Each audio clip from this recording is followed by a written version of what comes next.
Their obsession is to transform the rest of the world into carbon copies of themselves.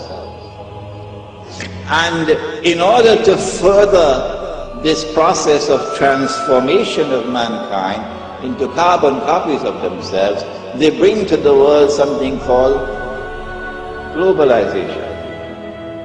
The whole world becomes connected. The whole world becomes interconnected. And as the world becomes interconnected, television is used as the master instrument for brainwashing the rest of mankind and causing mankind to become copycats of the West.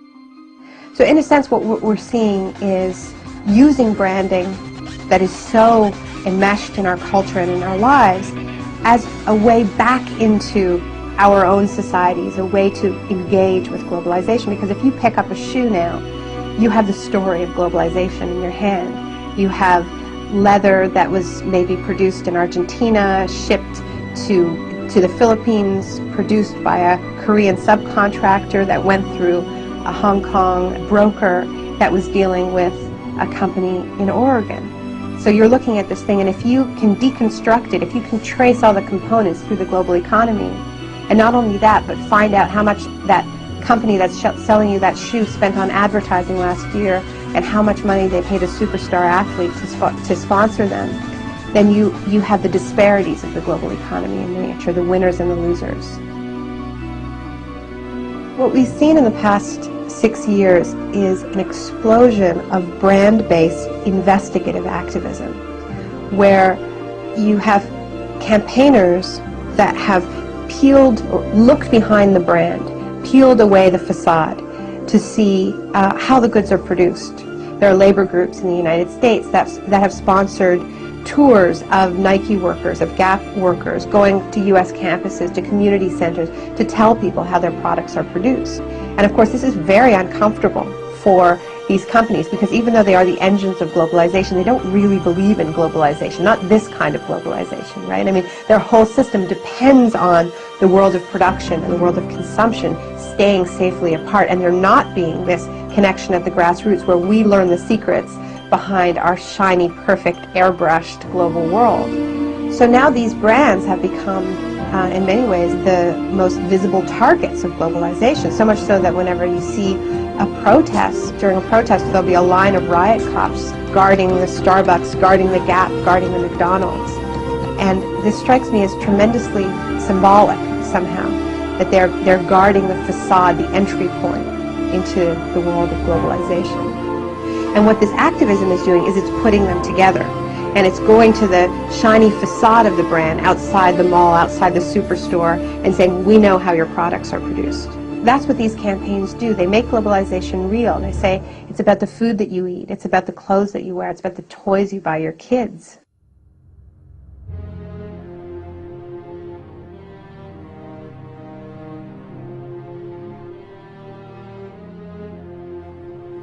Globalization is a system that ties in industries from around the world to be working for the same business interests.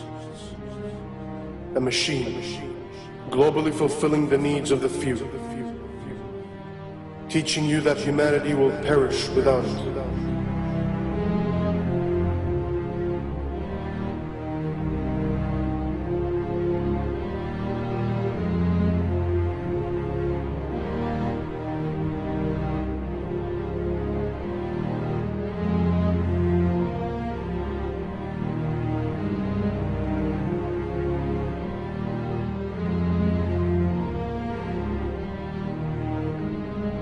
In a globalized world, corporations become living, breathing persons, a modern-day slave master.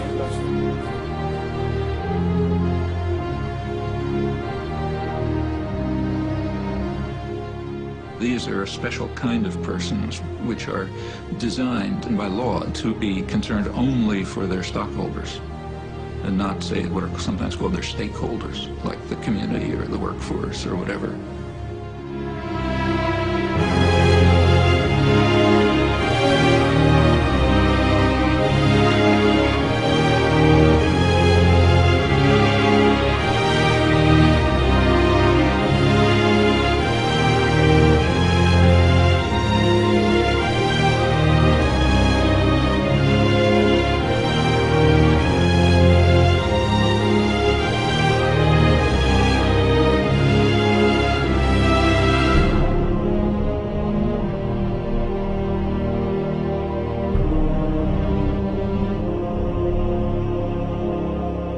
We are deceived into believing that without the system, we won't survive. But in fact, the system won't survive without our support. Just like a beehive, it needs its drones. People who will never ask questions, people who will never step out of line, who will begin to need the prison they are in, depend on it, love it.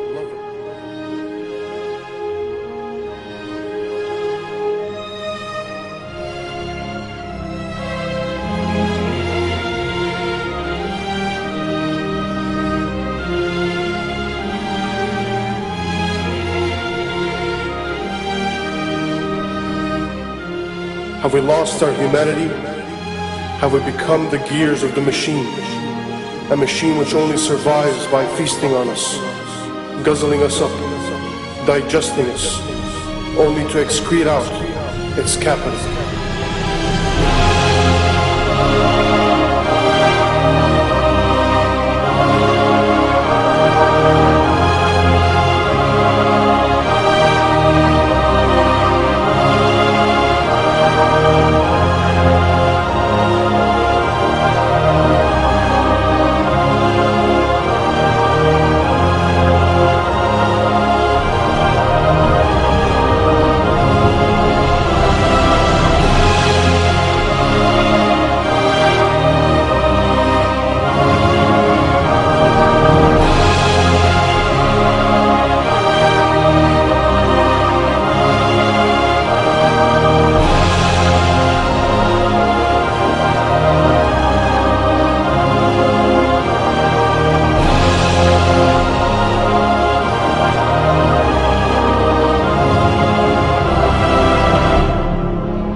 The mistake that a lot of people make when they think about corporations is they think, corporations are like us. General Electric is a kind old man with lots of stories. Nike, Young. energetic. Microsoft.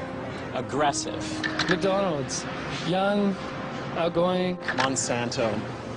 Immaculately dressed. Disney, goofy. The Body Shop, deceptive. They think they have feelings, they have politics, they have belief systems. They really only have one thing, the bottom line. How to make as much money as they can in any given quarter. That's it. Of course they make a profit, and it's a good thing. That's the incentive that makes capitalism work, to give us more of the things that we need.